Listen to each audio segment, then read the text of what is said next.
ഉണ്ടായിരിക്കട്ടെ. ഇപ്പോഴെന്താണ് ജോസഫ് നെവിനെക്കുറിച്ച് പറയുന്നത്? ആ പരീക്ഷയുടെ പരാജയത്തിൻ്റെ പൊള്ളൽ അയാൾക്കത് ഫീൽ ചെയ്തിരുന്നില്ലെന്നല്ല അർത്ഥം. നമ്മുടെ കുഴപ്പം എന്താ? നമുക്ക് പൊള്ളൽ ഫീൽ ചെയ്യുന്നുണ്ട്, മനസ്സിലായ? അപ്പം അതാണ് ഈ ജഡം മനുഷ്യനെന്ന് പൗലോസ് പറയണത്. ജഡം കർത്താവും അഡ്രസ്സ് ചെയ്യുന്നൊരു വിഷയമാണ്. ആത്മാവാണ് ജീവൻ നൽകുന്നത്, ജഡം ഒന്നിനും ഉപകരിക്കുന്നില്ല. അതാണ് കർത്താവ് ജഡത്തെക്കുറിച്ചുള്ള അസസ്മെൻ്റ്. അതാണ്.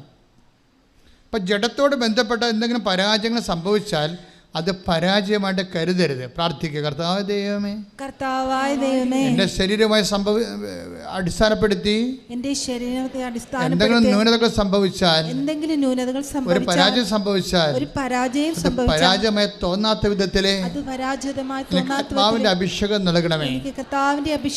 പരിശുദ്ധ പരമ ദിവ്യകാരുണ്യത്തിന് എന്നേരവും ആരാധനയും സ്തുതിയും പുകഴ്ചയും ഉണ്ടായിരിക്കട്ടെ.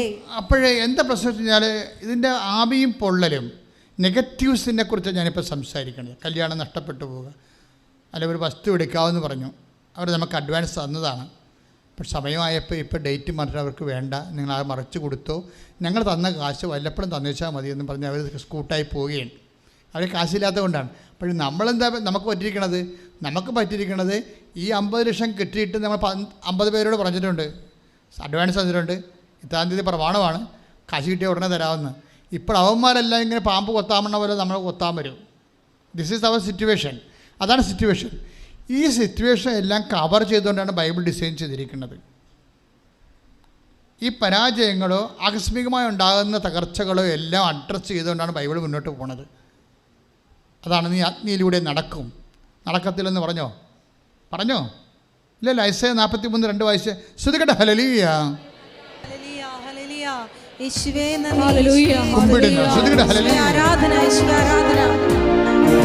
പരിശുദ്ധ പരമ ദിവ്യകാരുണ്യത്തിന് ആരാധനയും സ്തുതിയും പുകഴ്ചയും ഉണ്ടായിരിക്കട്ടെ. 43:2.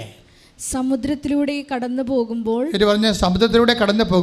സമുദ്രത്തിലൂടെ കടന്നു പോകുമ്പോൾ ഞാൻ നിന്നോട് കൂടെ ഉണ്ടായിരിക്കും. നദികൾ കടക്കുമ്പോൾ അത് നിന്നെ മുക്കിക്കളയുകയില്ല.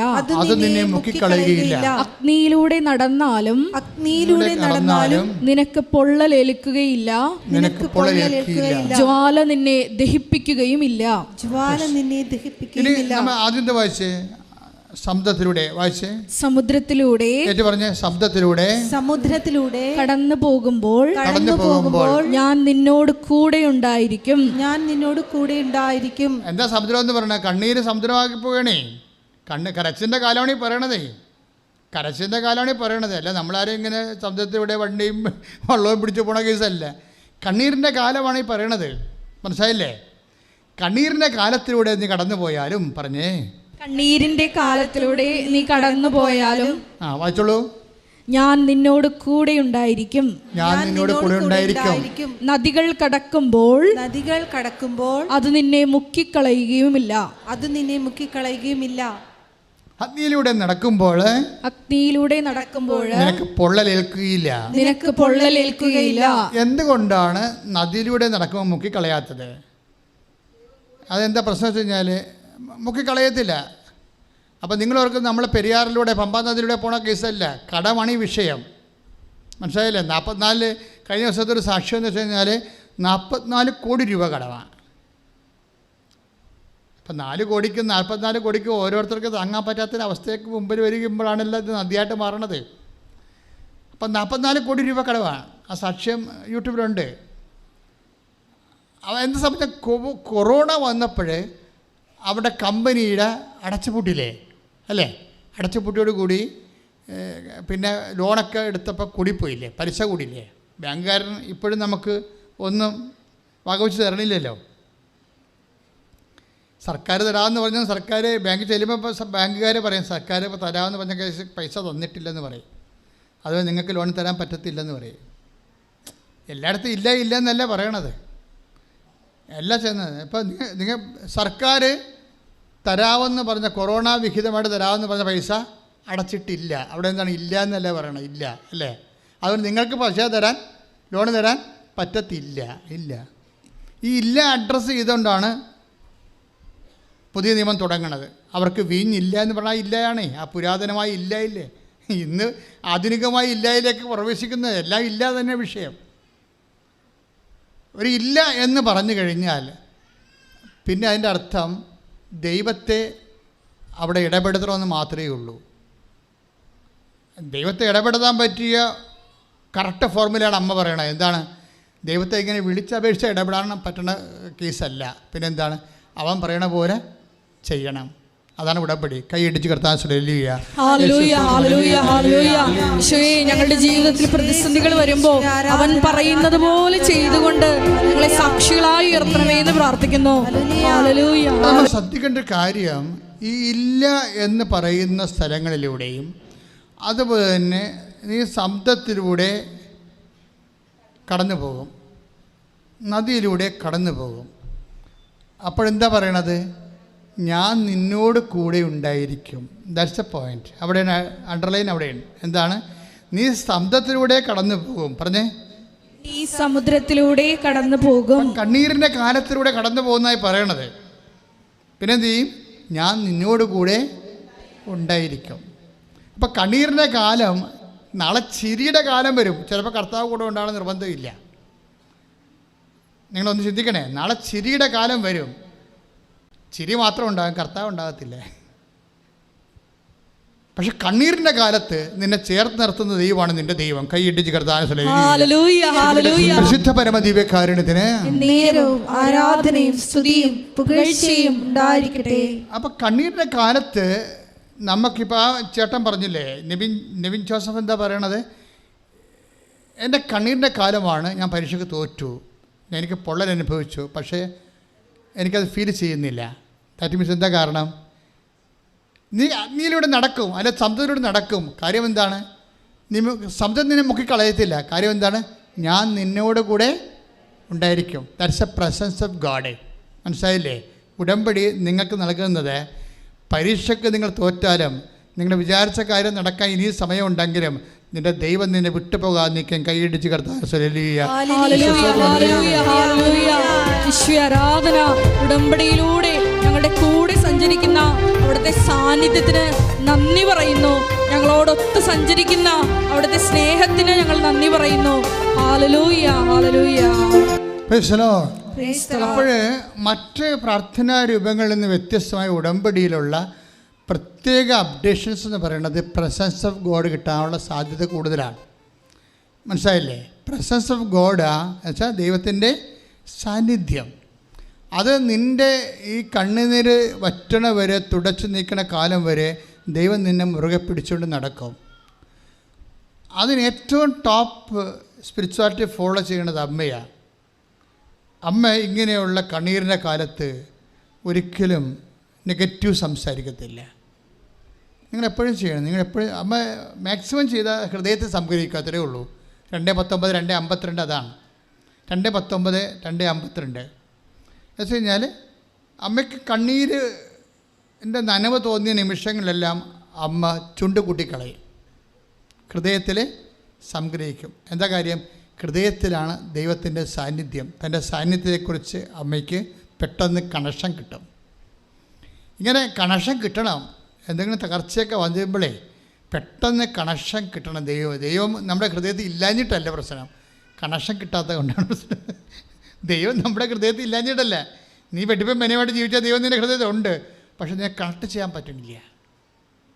മനസ്സിലായില്ലേ? അതാണ് പ്രശ്നം. ഇപ്പം നിൻ്റെ അമ്മ അല്ല നിൻ്റെ അപ്പൻ കുഞ്ഞുങ്ങളിവിടെയൊക്കെ ഇവിടെ എവിടെയെങ്കിലും തിരക്കിലുണ്ടെന്ന് വിചാരിച്ചോ, നിനക്ക് കണക്ഷൻ കിട്ടണം. അതിന് അവിടെ വൈഫൈ വർക്ക് ചെയ്യണം, അല്ലെങ്കിൽ നെറ്റ് ഉണ്ടാകണം, കുറേ പ്രശ്നങ്ങളുണ്ട്. അത് രണ്ട് ആളുള്ളതും നമുക്ക് അനുഭവിക്കുന്നതും നമ്മളെ സംബന്ധിച്ചിടത്തോളം കണക്ഷൻ കിട്ടുന്നൊരു വിഷയമാണ്. ദൈവം നമ്മുടെ ഹൃദയത്തിൽ ഇല്ലാണ്ടിരിക്കണമല്ല പ്രശ്നം, നമുക്ക് കണക്ഷൻ കിട്ടണില്ലെന്നാണ് പ്രശ്നം. അത് നമ്മുടെ സെറ്റിൻ്റെ കുഴപ്പമോ നെറ്റില്ലാത്ത പ്രശ്നമൊക്കെയാണ്. മനസ്സിലായില്ലേ? അതെപ്പോഴും ഒന്ന് പ്രാർത്ഥിച്ച മക്കളെ, കർത്താവ് ദൈവമേ, എൻ്റെ ജീവിത പ്രശ്നങ്ങളിലെ പരിശുദ്ധ അമ്മയെ പോലെ പെട്ടെന്ന് കണക്ഷൻ കിട്ടാൻ, നിന്റെ സാന്നിധ്യം അനുഭവിക്കുവാൻ എന്നെ പ്രത്യേകമായ വിധത്തില് അഭിഷേകം ചെയ്യണമേ. ശ്രദ്ധിക്കട്ടെ. യേശുവേ നന്ദി, യേശുവേ ആരാധന, ആരാധന. ഹല്ലേലൂയ, ഹല്ലേലൂയ. പരിശുദ്ധ പരമദിവ്യകാരുണ്യത്തിന് നേരവും ആരാധനയും സ്തുതിയും പുകഴ്ചയും ഉണ്ടായിരിക്കട്ടെ. പരിശുദ്ധ പരമദിവ്യകാരുണ്യത്തിന് നേരവും ആരാധനയും സ്തുതിയും പുകഴ്ചയും ഉണ്ടായിരിക്കട്ടെ. എൻ്റെ പ്രിയപ്പെട്ടവരെ, ഈ സമയത്ത് എന്തെങ്കിലും ഒരു നെഗറ്റീവ് നമ്മുടെ ജീവിതത്തിൽ സംഭവിക്കുമ്പോൾ പെട്ടെന്ന് നമുക്ക് വേണ്ടത് എന്താണെന്നറിയാമോ? ഓർമ്മശക്തിയാണ്. ഓർമ്മശക്തി എന്ന് പറയുന്നത് ഈ ആൽഷിമേഴ്സ് വന്ന് ആൾക്കാർ ഭാര്യ ആരാണ് പെങ്ങളല്ലാതെ ഇങ്ങനെ ബുദ്ധിബോധമില്ലായിരിക്കണില്ല. ആ ഓർമ്മ അല്ല ഞാൻ പറയാം, അത് മാനുഷിക ഓർമ്മ അതല്ല. പരിശുദ്ധാത്മാവിനെക്കുറിച്ചുള്ള ഓർമ്മയുണ്ട്, പരിശുദ്ധാത്മ നൽകുന്ന ഓർമ്മ. ഞാൻ പഠിപ്പിച്ചിട്ടെല്ലാം നിങ്ങളെ അനുസ്മരിപ്പിക്കൊന്നുമില്ലേ? വാശ് ശ്രദ്ധിക്കട്ടെ. ഹല്ലേലൂയ. ഹല്ലേലൂയ, ഹല്ലേലൂയ, ഹല്ലേലൂയ. മഹത്വം, മഹത്വം. ആരാധന, ആരാധന. ഹല്ലേലൂയ, ഹല്ലേലൂയ. യേശുവേ നന്ദി, യേശുവേ ആരാധന. ഹല്ലേലൂയ, ഹല്ലേലൂയ. മഹത്വം, മഹത്വം. ആരാധന, ആരാധന. ഹല്ലേലൂയ, ഹല്ലേലൂയ, ഹല്ലേലൂയ. യേശുവേ നന്ദി, യേശുവേ ആരാധന. ഹല്ലേലൂയ, ഹല്ലേലൂയ. മഹത്വം, മഹത്വം. ആരാധന, ആരാധന. ഹല്ലേലൂയ, ഹല്ലേലൂയ. യേശുവേ നന്ദി, യേശുവേ ആരാധന. ഹല്ലേലൂയ, ഹല്ലേലൂയ. മഹത്വം, പരിശുദ്ധ പരമദിവ്യകാരുണ്യത്തിന് നേരവും ആരാധനയും സ്തുതിയും പുകഴ്ചയും ഉണ്ടായിരിക്കട്ടെ. വരുമ്പോൾ ഞാൻ പഠിപ്പിച്ചിട്ടതെല്ലാം നിങ്ങളെ അനുസ്മരിപ്പിക്കും. യോഹന്നാൻ 14:26. യോഹന്നാൻ 14:26 വായിച്ചോളൂ. എന്റെ നാമത്തിൽ പിതാവ് അയക്കുന്ന സഹായകനായ പരിശുദ്ധാത്മാവ് എല്ലാ കാര്യങ്ങളും നിങ്ങളെ പഠിപ്പിക്കുകയും ഞാൻ നിങ്ങളോട് പറഞ്ഞിട്ടുള്ളതെല്ലാം നിങ്ങളെ അനുസ്മരിപ്പിക്കുകയും ചെയ്യും. അനുസ്മരിപ്പിക്കുക എന്നാണ് പറയണത്. ആധ്യാത്മിക ജീവിതത്തിൻ്റെ പ്രധാനപ്പെട്ട വിഷയമാണ്. അതായത് ഇപ്പം തന്നെ നമ്മളൊരു പ്രത്യേക ഒരു പ്രതിസന്ധി കൂടി കടന്നു പോവുകയാണ്. കഴിഞ്ഞ ദിവസം ഒരു സാക്ഷ്യം ഉണ്ടായി. ഇടയ്ക്ക് ഞാൻ അത് പറഞ്ഞാണ് പ്രസംഗത്തിൽ. എന്നാൽ ഞാൻ ഇപ്പോൾ ഓർത്തുകൊണ്ട് ഈ അനുസ്മരിപ്പിക്കുന്നതിന് ഉദാഹരണം പറയാം. ഇവളുടെ പാസ്പോർട്ട് റിജക്റ്റായിപ്പോയി. അപ്പോൾ പുതിയ പാസ്പോർട്ട് വേണം. പ്രോസസ്സിങ്ങിന് ഇരിക്കുകയാണ്. ആ സമയത്താണ് പാസ്പോർട്ടിൽ മിസ്റ്റേക്ക് കണ്ടെത്തിയിട്ട് ഫോറിൻ രാജ്യത്ത് നിന്ന് പാസ്പോർട്ട് റിജക്റ്റ് ചെയ്തിട്ടുണ്ട്. അപ്പോൾ ഇന്ത്യൻ എംബസി ചെന്ന് പാസ്പോർട്ട് ഓഫീസിൽ നിന്ന് പറയുമ്പോൾ ഇത് കള്ളത്തരമാണ്, അങ്ങനെയൊന്നുമില്ല, ഇത് കറക്റ്റാണെന്ന് ഇവർ പറയണം. പക്ഷേ അവർ പറയണത് കറക്റ്റല്ലെന്ന് പറയണം. അപ്പോൾ ഇവളെന്ത് ചെയ്യാനാണ്? ഫോറിൻ രാജ്യത്ത് റിജക്റ്റ് ചെയ്ത് ഇന്ത്യക്കാരന് പാസ്പോർട്ട് ഓഫീസ് അംഗീകരിക്കണമില്ല. ഇവിടെ പാസ്പോർട്ട് ഓഫീസിന് ബാധിക്കുക വെറുതെ വിഷമിച്ച് നിൽക്കുകയാണ്. പെട്ടെന്ന് പരിശുദ്ധാത്മ പ്രവർത്തിച്ച് പറയും, മുകളിലൊരാളിരിപ്പുണ്ട്, അയാളടുത്ത് ഇത് സംസാരിക്കാൻ പറയും. ഹയർ അതോറിറ്റി ഉണ്ടെന്ന്. അതാണ് ഓർമ്മശക്തി എന്ന് പറയുന്നത്. പെട്ടെന്ന് ആ ക്രൈസിസിനെ നിങ്ങൾക്ക് ഇതില്ലെങ്കിൽ നിങ്ങളെ വീട്ടിൽ പോരേണ്ടി വരും. ആരോട് പറയാനാണ്? എന്തറിയാൻ പാടില്ലാതെ കാര്യം. നമുക്ക് അറിയണതല്ല പ്രശ്നം, അറിയണത് അനുസ്മരിപ്പിച്ച് കിട്ടുന്നതാണ് പ്രശ്നം. പറഞ്ഞ മനസ്സിലായില്ലേ? എല്ലാ കാര്യവും എല്ലാവർക്കും അറിയാവേ, പക്ഷെ തക്ക സമയത്ത് ഓർപ്പിച്ച് കിട്ടത്തില്ല. അതാണ് വിഷയം. എല്ലാ കാര്യവും എല്ലാവർക്കും അറിയാം, പക്ഷേ ഓർമ്മയെന്ന് പറഞ്ഞ മെക്കാനിസം പെട്ടെന്ന് വർക്ക് ചെയ്യത്തില്ല. ഓ ശരി, ഞാനത് ഓർത്തില്ല ഞാനപ്പം അത് ഓർത്തില്ലെന്ന്. അതാണ് വിഷയം. അതിനു വേണ്ടിയാണ് ഈശോ പറഞ്ഞിരിക്കുന്നത്. ഇപ്പോൾ 14:26 ഞാൻ പഠിപ്പിച്ചിട്ടുള്ളതെല്ലാം നിങ്ങളെ അനുസ്മരിപ്പിക്കും. പ്രാർത്ഥിച്ച്. കർത്താവായ ദൈവമേ, അങ്ങയുടെ പരിശുദ്ധാത്മാവിനാൽ എന്റെ മിസ്സിംഗ് ടൈമിലെ എന്നെ ഓർപ്പിച്ചു തരാൻ എന്നെ വിശേഷ വിധിയായി അഭിഷേകം ചെയ്യണമേ. അപ്പം നമ്മൾ എന്താ വിഷയം എന്ന് വെച്ച് കഴിഞ്ഞാൽ, ഇങ്ങനെയുള്ള എല്ലാ വിഷയങ്ങൾക്കും ദൈവികമായ നടപടിക്രമങ്ങളുണ്ട്. നമ്മളൊരു ഫങ്ഷണറി ആയിപ്പോയാൽ പ്രശ്നമാണ്. ഇപ്പം നിങ്ങളൊരു വസ്തു വിൽക്കണം, ശരി, ഒരു ഉടമ്പടി എടുത്തു, ഒന്ന് പുതുക്കി, വസ്തു വിറ്റു, സാക്ഷ്യവും പറഞ്ഞ് ആ ഫയലും ക്ലോസായി, നിങ്ങൾ പഴയ ലോകത്താനായിട്ട് കുറച്ച് കഴിയുമ്പോൾ ജീവിക്കും. ഇത് ലാഗ് ചെയ്യാൻ കാരണം അതാണ്. ലാഗ് ചെയ്യാൻ കാരണം ഈ അനുഗ്രഹം കിട്ടിക്കഴിഞ്ഞ് നിങ്ങളുടെ അവസ്ഥ കാണുമ്പോൾ ദൈവത്തിന് പോലും സഹിക്കത്തില്ല, ചവിട്ടിക്കൊല്ലാൻ തോന്നിപ്പോവും. അതാണ് പ്രശ്നം. കാര്യം നിങ്ങളിപ്പോൾ വസ്തു വിൽക്കാൻ വേണ്ടി പ്രാർത്ഥിച്ചു, വസ്തു വിറ്റു, സാക്ഷ്യവും പറഞ്ഞ് കുറേ ലക്ഷങ്ങൾ വന്ന്, അപ്പോഴും നിങ്ങൾ മേടിച്ചാൽ കൊടുക്കത്തില്ല. അതിന് വേറെ വിഷയം. നിങ്ങൾ മേടിച്ചിട്ടുണ്ട്, കുറേ കാശ് മേടിച്ചിട്ടുണ്ട് ആൾക്കാരുടെ ഇത്, അത് കൊടുക്കത്തില്ല. ആ സമയത്ത് മക്കൾ പറയും ആ കാർ എടുക്കണം, ഈ വണ്ടി എടുക്കണം, ഈ ഡൂക്ക് എടുക്കണം എന്നൊക്കെ പറയുമ്പോൾ മക്കളുടെ പുറകെ പോകും. മറ്റവൻ അവിടെ മകളെയും കെട്ടിക്കാതെ തെണ്ടി തിരിഞ്ഞ് നടക്കണ കാണാം, ചെമ്പരത്തി പോകും ചെവി വെച്ചുകൊണ്ട്. നിങ്ങളൊറ്റ ആൾക്കാർ കാരണം. ഈ അഭ്യാസം നിങ്ങളുടെ കയ്യിൽ ഉണ്ടെന്ന് ദൈവത്തിന് അറിയാം. അതുകൊണ്ടാണ് ലാഗ് ചെയ്യണത് അനുഗ്രഹം. മനസ്സിലായില്ലേ? അപ്പം അതുകൊണ്ട് ആദ്യം തന്നെ ഒരു തീരുമാനം എടുക്കുക. കർത്താവായ ദൈവമേ, എന്നെ നീ അനുഗ്രഹിച്ചാൽ നിന്നാൽ അനുഗ്രഹിക്കപ്പെട്ട വ്യക്തിയെ പോലെ എന്റെ പെരുമാറ്റത്തിന്റെ എല്ലാ മേഖലകളിലും നിന്റെ പരിശുദ്ധാത്മാവിന്റെ സഹായത്താൽ നിന്നെ ഓർത്തുകൊണ്ട് ജീവിക്കാമെന്ന് കർത്താവേ നിന്നോട് ഞാൻ വാക്ക് തരുന്നു. എന്റെ ഉടമ്പടി പാലിക്കാൻ എന്നെ അനുഗ്രഹിക്കണമേ. എന്റെ ഉടമ്പടി ജീവിക്കാൻ എന്നെ അഭിഷേകം ചെയ്യണമേ. ശ്രദ്ധിക്കട്ടെ. ഹല്ലേലൂയ, ഹല്ലേലൂയ, ഹല്ലേലൂയ, ഹല്ലേലൂയ. യേശുവേ ആരാധന. ഹല്ലേലൂയ. പരിശുദ്ധ പരമദിവ്യകാരുണ്യത്തിന് നേരവും ആരാധനയും സ്തുതിയും പുകഴ്ചയും. പരിശുദ്ധ പരമദിവ്യകാരുണ്യത്തിന് നേരവും ആരാധനയും സ്തുതിയും പുകഴ്ചയും ഉണ്ടായിരിക്കട്ടെ. എൻ്റെ പ്രിയപ്പെട്ടവരെ, ഇപ്പോഴും ജോസഫ് നെവിന് പരിശുദ്ധാത്മാവ് അവൻ്റെ കൂടെ ഉണ്ടായിരുന്നെന്ന് ഞാൻ പറഞ്ഞിരുന്നല്ലോ അല്ല. അതുകൊണ്ടാണ് അവനെ അത് ഫീൽ ചെയ്യാഞ്ഞത്. അഗ്നിയിലൂടെ നടക്കുമ്പോൾ, നീ സമുദ്രത്തിലൂടെ പോകുമ്പോൾ ഞാൻ നിന്നോട് കൂടെ ഉണ്ടാവുമെന്നാണ് പറഞ്ഞത് അല്ലേ. കണ്ണീരിൻ്റെ കാലത്ത് കർത്താവ് നമ്മുടെ കൂടെ ഉണ്ട്. പക്ഷേ അവന് കണക്ഷൻ കിട്ടുന്നുണ്ടായിരുന്നു. നിങ്ങളുടെ കൂടെ ഉണ്ടാവും, ചില ആൾക്കാരൊക്കെ കണക്ഷൻ കിട്ടണില്ല. കാര്യം നിങ്ങൾ വേറെ ആൾക്കാരുടെ കണക്ട് ചെയ്തിട്ടാണ്. മനസ്സിലായില്ലേ? നിങ്ങളുടെ കൂടെയും എൻ്റെ കൂടെയൊക്കെ പരിശുദ്ധാത്മാവ് ഉണ്ട്. കാര്യം അത് വാഗ്ദാനത്തിൻ്റെ ഭാഗമാണ്. പക്ഷെ നമുക്ക് കണക്ഷൻ കിട്ടണില്ല. എന്താ കാര്യം? നമുക്ക് വേറെ കണക്ഷൻസ് ഉള്ളത് കൊണ്ടാണ്. ദൈവത്തെക്കാൾ പ്രാധാന്യമുള്ള കണക്ഷൻസ്. എപ്പോഴും നമ്മൾ ശ്രദ്ധിക്കേണ്ടതേ ഈ ഉടമ്പടി വർക്ക് ചെയ്യണത് കൃപയിലാണ്. കൃപ ദൈവത്തിൻ്റെ ശക്തിയാണ്. 2 Corinthians 12:9 ദൈവത്തിൻ്റെ ശക്തി. അപ്പോൾ ഈ ശക്തി ആണ് കൃപ വർക്ക് ചെയ്യുന്നത് കൊണ്ട് തന്നെ നമ്മൾ ശ്രദ്ധിക്കേണ്ട ഒരു വിഷയം,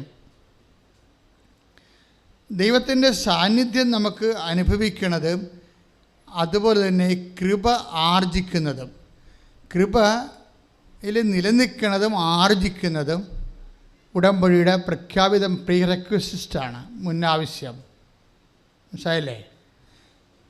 കൃപയിൽ നിലനിൽക്കുന്നതും കൃപ ആർജിക്കുന്നതും ഉടമ്പടിയുടെ ഒരു പ്രഖ്യാപിതമായ അടിസ്ഥാനമായ ഒരു പ്രമാണമാണ്.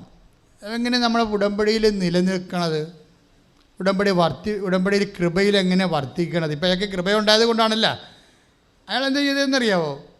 അയാൾ തോറ്റതായിട്ടൊക്കെ ഫീൽ ചെയ്തില്ല എന്നുള്ളത് ഞാൻ പറഞ്ഞു. സെക്കൻഡ് പോയിൻ്റ് എന്താണെന്നറിയാവോ? സെക്കൻഡ് പോയിൻ്റ് പുള്ളി ഉടമ്പടി പുതുക്കാൻ തീരുമാനിച്ചു. അതാണ് സംഭവം. പുതുക്കിയിട്ട് വീണ്ടും പരീക്ഷ എഴുതാൻ തീരുമാനിച്ചു.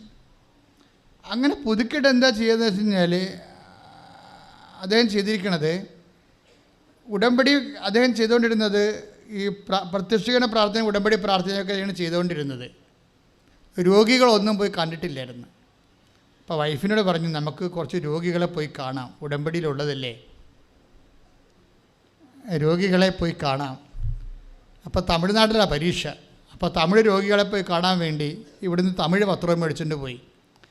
അതാണ് ഇൻവെസ്റ്റ്മെൻ്റ് എന്ന് പറയുന്നത്. ഇപ്പോൾ ഇൻവെസ്റ്റ്മെൻറ്റ് തുടങ്ങണം. ഇവിടുന്ന് ഇനിയിപ്പോൾ പിക്ചർ മാറും. അതായത് വെച്ചാൽ ഇവിടെ നിന്ന് പുള്ളി തമിഴ്നാട്ടിലാണ് പരീക്ഷ. അപ്പോൾ ഇംഗ്ലീഷ് പത്രവും തമിഴ് പത്രവും മേടിച്ചുകൊണ്ട് പോയി. എന്നിട്ട് രോഗികളോട് തമിഴ് ആശുപത്രികളിൽ പോയി അയാൾക്കറിയാവുന്ന തമിഴ് പറഞ്ഞു, എനിക്കറിയാവുന്ന തമിഴിലൊക്കെ ഞാൻ ഈശോയെക്കുറിച്ച് രോഗികളോട് പറഞ്ഞെന്നാണ്. മനസ്സിലായ? അതാണ് അതിൻ്റെ വിഷയം. അപ്പോഴേ ഇങ്ങനെ വരുമ്പോൾ എന്താ പറ്റണത്? നമ്മൾ സീരിയസ് ആണെന്ന്. കാര്യം ഇപ്പം എന്തുകൊണ്ടാണ് നമുക്ക് നമ്മുടെ ഉള്ളിൽ ദൈവമുണ്ട്, പക്ഷേ we are not getting connection. എന്തുകൊണ്ടാണ്? നമുക്ക് വേറെ കണക്ഷൻസ് ഉള്ളത് കൊണ്ടാണ്. അത് നമ്മൾ ശ്രദ്ധിക്കണം. നിങ്ങൾ ദൈവമായിട്ട് ചുമ്മാ ഒരു സിംഗിൾ കണക്ഷൻ ഇട്ടിട്ട് നിങ്ങൾ വേറെ മെയിൻ കണക്ഷൻസ് വേറെ വിഷയവുമായിട്ട് വെക്കും. കഴിഞ്ഞ ദിവസം ഞാൻ എപ്പോഴും പറയുന്ന ഒരു കാര്യം, അയാൾ എൻ്റെ കൈക്കാരനാണ് പള്ളിയിൽ. ഞാൻ ഇടവക വികാരിയാടുന്ന സമയത്ത് ഒരു പള്ളിയിൽ ഇരിക്കുമ്പോൾ അയാൾ കൈക്കാരനാണ്. അപ്പോൾ ഒരു ഞായറാഴ്ച അയാളെ കണ്ടില്ല. കാര്യം അയാളെ ഈ വിവാഹനിധിയും കാര്യങ്ങളൊക്കെ പിരിക്കുകയും കണക്ക് തരികയൊക്കെ ചെയ്യണത്. പുള്ളിയെ കണ്ടില്ല. അപ്പോൾ അതിന് വേറെ ഒരാളെ വെച്ചിട്ടുണ്ട്. അപ്പോൾ ഞാൻ പിറ്റേ ദിവസം ചോദിച്ചു, ഏയ് ചേട്ടാ ഇന്നലെ പള്ളി വന്നില്ലല്ലേ? അപ്പോൾ പുള്ളി എന്നോട് പറഞ്ഞു, അച്ഛാ ഒരു ജീവിത പ്രശ്നം ഉണ്ടായെന്ന് പറഞ്ഞു. ഒരു ജീവിത പ്രശ്നം ഉണ്ടായെന്ന് എന്നാണ് പുള്ളി പറയാം. പുള്ളിക്ക് അറിയാവുന്ന ഭാഷ പറഞ്ഞതേ ഉള്ളൂ. ഞാൻ പറഞ്ഞു എന്നാ ജീവിത പ്രശ്നമാണ്? അപ്പോൾ പുള്ളി മീൻ കച്ചവടക്കാരനാണ്. ഈ മീൻ ബൾക്കായിട്ട് വള്ളത്തിൽ നിന്ന് എടുക്കും. വള്ളം പുള്ളിക്ക് 2 വള്ളമുണ്ട്. ആ വള്ളം അടുക്കുമ്പോൾ മീൻ തരകന്മാർ ഇടനില നിന്നുകൊണ്ട് കച്ചവടക്കാർക്ക് മീൻ മറച്ചു വിൽക്കും. അതാണ് പരിപാടി. അപ്പോഴേ വള്ളത്തിൻ്റെ മീനിൻ്റെ കാശ് തരേണ്ടത് ആരാണ്? തരകനാണ് തരണത്. വണ്ടിക്കാർ അയാൾ കാശ് കൊടുക്കുന്നത്. ഈ തരകൻ്റെ ഒരു പ്രശ്നം വെച്ചാൽ ഞായറാഴ്ച രാവിലെയാണ് അയാൾ വരണത്. അയാൾ നോൺ ക്രിസ്ത്യനാണ്. പക്ഷേ ഞായറാഴ്ച രാവിലെ 7 മണിക്കാണ് അയാൾ വീട്ടിലുണ്ടാകുന്നത്. തൂത്തുക്കുടിയിലേക്കൊക്കെ അയാൾ മിക്കവാറും മണവാളെ കുറിച്ച് അങ്ങനെയുള്ള സ്ഥലത്തായിരിക്കും പുള്ളിക്കാരൻ. ഇപ്പോൾ ശനിയാഴ്ച വിട്ടു പോകുന്നിട്ട് ഞായറാഴ്ച വെളുപ്പിനെ അയാളുടെ വീട്ടിലുണ്ടാവും. അപ്പോഴേ തരകൻ ഞായറാഴ്ച ഉള്ളത് കാരണം ഈ മനുഷ്യന്, ഈ കൈക്കാരന് ഞായറാഴ്ച ചെന്നാൽ മാത്രമേ കാശ് കിട്ടത്തുള്ളൂ. അത് കാരണം എന്നാ പറ്റിയിരിക്കണത്? കുർബാന കട്ട് ചെയ്ത് അയാൾ കാശിന് പോകും. ഇതോടുകൂടി എല്ലാ ഉടമ്പടിയും ചുരുട്ടിക്കൂട്ടി ചവിട്ടിക്കൂട്ടും നമ്മൾ. കാര്യം ഇത് വളരെ ശ്രദ്ധിച്ച് ചെയ്യേണ്ട കാര്യങ്ങളാണ്. കാര്യം എപ്പോഴും നമ്മൾ ശ്രദ്ധിക്കേണ്ട കാര്യം, എവിടെ ഈ നിൻ്റെ കർത്താവായ ദൈവം ഞാനാകുന്നു എന്ന് പറഞ്ഞില്ലേ, ഞാനല്ലാതെ മറ്റൊരു ദൈവം ഉണ്ടാവരുത്. അപ്പോൾ അത് പുറപ്പാട് 20:3 എന്ന് പറഞ്ഞാൽ നിൻ്റെ കർത്താവ് ദൈവം ഞാനാകുന്നു, ഞാനല്ലാതെ മറ്റൊരു ദൈവം നിനക്കുണ്ടാകരുത്. തരകൻ ഇവിടെ മറ്റൊരു ദൈവമായിട്ട് വരികയും അവിടെയാണ് വിഷയം. നമ്മളൊക്കെ പഴയ കൽപ്പനയല്ലേ എന്ന്. പഴയ കൽപ്പനയല്ല, വചനത്തിന് പഴയതും പുതിയതും ഇല്ലല്ല, എല്ലാം പുതിയതല്ലേ. അപ്പോൾ ഈ തരകൻ ഞായറാഴ്ച കുർബാന മുടക്കിയ ആകപ്പാടെ കിട്ടാനുള്ളത് 4,000-7,000 രൂപയാണ്. അതിന് ഞായറാഴ്ച കുർബാന കടമുള്ള ദിവസം ഞായറാഴ്ച കുർബാന മുടക്കിയ തരകൻ നിൻ്റെ കർത്താവായി മാറും. So you are connected to tharakan, not karthavu. മനസ്സിലായില്ലേ? അപ്പം നമ്മുടെ ഉള്ളിൽ കർത്താവുണ്ട്, പക്ഷേ we are not getting connection. എന്തുകൊണ്ടാണ്? വേറെ ആൾക്കാരോട് നമ്മൾ കണക്ഷൻ. അതുകൊണ്ട് ദൈവത്തേക്കാൾ പ്രാധാന്യമുള്ള വ്യക്തികളുണ്ടായാലും കമ്പനി ഉണ്ടായാലും ജോലി ഉണ്ടായാലും, ഈ ആലപ്പുഴയൊക്കെ കയറ്റ് ഓഫീസുകാർ പാപം ചെയ്യണ എപ്പോഴാണെന്ന് അറിയാമോ? ഞായറാഴ്ചയാണ്. എന്താ കാര്യം? ഞായറാഴ്ചയാണ് ഓർഡർ പോണത്, ഈ ലോഡ് പോണത്, കണ്ടെയ്നർ പോണത്. അപ്പോൾ കണ്ടെയ്നർ കൃത്യസമയത്ത് പോകാൻ വേണ്ടി ഇവർ കുർബാന കട്ട് ചെയ്യും. അവിടുത്തെ തൊഴിലാളികളും സാധാരണ തൊഴിലാളികളും മുകളിലുള്ള തൊഴിലാളികളൊക്കെ ഇത് കട്ട് ചെയ്യും. കുറേ നാൾ കട്ട് ചെയ്ത് കഴിയുമ്പോൾ എന്നാ പറ്റുക വെച്ചാൽ, നിങ്ങൾ എന്ത് കുമ്പസാരിച്ചിട്ടും കഥയില്ലാത്ത കാര്യം നിങ്ങളെ ദൈവത്തിന് അറിയാമല്ലോ. കയറ് കാണുമ്പോൾ കർത്താവിനെ മറക്കണ ആളാണെന്ന് കർത്താവിന് അറിയാമല്ലോ. അത് കാരണം നിങ്ങൾ അഭ്യാസം ഒന്നും കാണിച്ചിട്ട് കഥയുമില്ല. ചിലപ്പോൾ ദുഃഖ വെള്ളിയാഴ്ചയൊക്കെ കുരിശിൻ്റെ വഴി എടുത്തോണ്ട് ചിലപ്പോൾ തുണിയിലൊക്കെ നടക്കാൻ കഴിയും, നിലയം വിളിച്ചുകൊണ്ട്. ഒരു കഥയില്ല.